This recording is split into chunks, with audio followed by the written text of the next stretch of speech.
Hi అండి, అందరికీ నమస్కారం. Welcome to my YouTube channel. ఇప్పుడే అందిన వార్త అండి. 25,000 మంది టీచర్లను అయితే తొలగింపండి. హైకోర్టు అయితే సంచలన ఆదేశాలు జారీ చేసింది. మరి ఆ వివరాలు ఈ వీడియోలో తెలుసుకుందాం. వీడియో అయితే ఎక్కడ స్కిప్ చేయకుండా ఎండ్ వరకు చూడడం ద్వారా ఇన్ఫర్మేషన్ అనేది పూర్తిగా అర్థమవుతుంది. అలాగే వీడియో నచ్చినట్లయితే ఒక లైక్ చేయండి. ఇంకా సబ్స్క్రైబ్ చేసుకున్నట్లయితే మన ఛానల్ని సబ్స్క్రైబ్ చేసుకోవడం ద్వారా నేను చేసే ప్రతి ఒక్క వీడియో మీ వరకు అయితే రీచ్ అవుతుంది. ఆలస్యం చేయకుండా వివరాలకైతే వెళ్ళిపోదాం.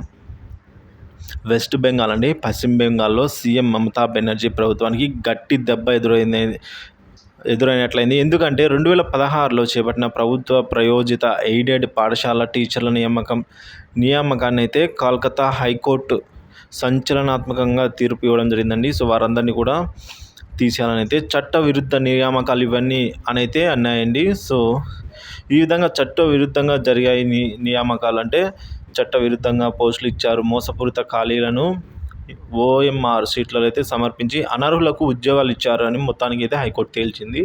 సో ఒకరు కాదు ఇద్దరు కాదండి. ఈ ఆదేశాలు అనేది ఏకంగా 25,753 మంది టీచర్ల ఉద్యోగాలను అయితే తీసేయాలని నిర్ణయం తీసుకుంది హైకోర్టు. సో హైకోర్టు ఆదేశాల ప్రకారం టీచర్లంతా ఉద్యోగంలో చేరిన నాటి నుంచి ఇప్పటి వరకు అందుకున్న జీతాన్ని, అంటే గత 8 సంవత్సరాల నుంచి తీసుకున్న జీతాన్ని 12% అంటే సంవత్సరానికి 12% ఇంట్రెస్ట్తో తిరిగి ప్రభుత్వానికి చెల్లించాల్సి ఉంటుందని కూడా హైకోర్టు తెలిపింది. ఇక నాలుగు వారాల్లోనే ఈ 4 వారాలు 4 వీక్సే టైం ఇచ్చిందండి. ఏదైతే అమౌంట్ రీపే చేయాలని చెప్పారో సో అదైతే 4 వీక్స్లో చేయాలని అంటున్నారు న్యాయమూర్తి. సో ఈ విధంగా తీర్పు అయితే ఇవ్వడం జరిగింది. సో మరి ఉపాధ్యాయుల నుంచి డబ్బులు వసూలు చేసే బాధ్యత ఆయా జిల్లాల మెజిస్ట్రేట్ అంటే జిల్లాల కలెక్టర్లకైతే హైకోర్టు అప్పగించింది. అయితే వేటు పడిన మొత్తం టీచర్లో ఒకరికి మాత్రం హైకోర్టు మినహాయింపు ఇచ్చిందండి.